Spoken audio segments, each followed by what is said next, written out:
Prime Minister reiterates the importance of sport to brand Jamaica.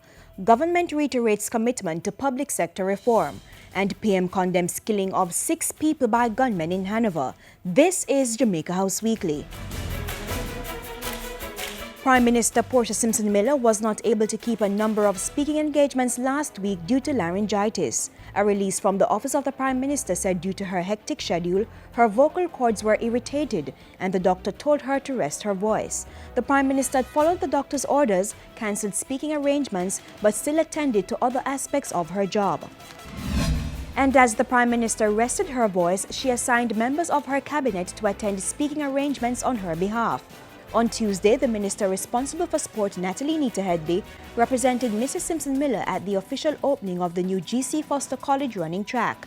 The track was reconstructed by German manufacturer BSW Regopol at a cost of $171 million. I expect that this new IAAF certified track will be another catalyst for this institution in its continued mission of social and economic development of Jamaica through sport and training.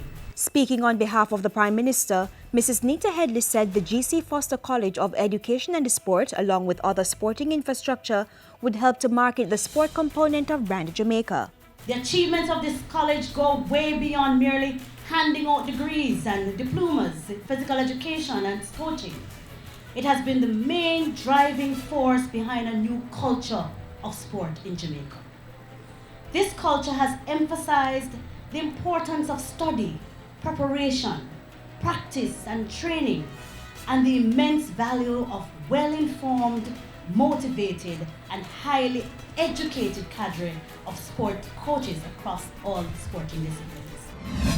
And the Industry, Investment and Commerce Minister took the Prime Minister's message on the value of good customer service to public sector workers last week. Minister Hilton urged public sector workers to continue implementing aspects of the public sector transformation program by improving the level of customer service. He was speaking at the 2015 awards ceremony for the public sector customer service competition. In essence, an important part of your job and mine, that is the Prime Minister, of course, I dare say, must be to make that citizens' engagement experience with government an easier, more pleasant, and solutions-oriented one. Our job is to facilitate, not frustrate. Mr. Hilton pointed to the one-stop shop for business registration at the company's Office of Jamaica and the same-day card service for the National Health Fund as some of the positive changes in the public sector. Your performance is a testament of a commitment to a process that is absolutely necessary if we are to create a more effective public sector. Let today's exceptional examples of quality customer service within the public sector serve to inspire others as to why we do what we do and what motivates us to serve. 2 public sector entities received the Prime Minister's trophy for the Best Customer Service Entity. In the single location category, the Administrator General's Department copped the prize, while the National Health Fund won the Best Customer Service Entity in the multiple location category. The Firearm Licensing Authority was the most improved entity. And the Prime Minister also congratulated Chief Executive Officer of Sandals Resorts International, Adam Stewart, for receiving the Caribbean Hotelier of the Year award. In a statement, the Prime Minister said it was in recognition of Mr. Stewart's extraordinary leadership and the transformation of the Sandals brand.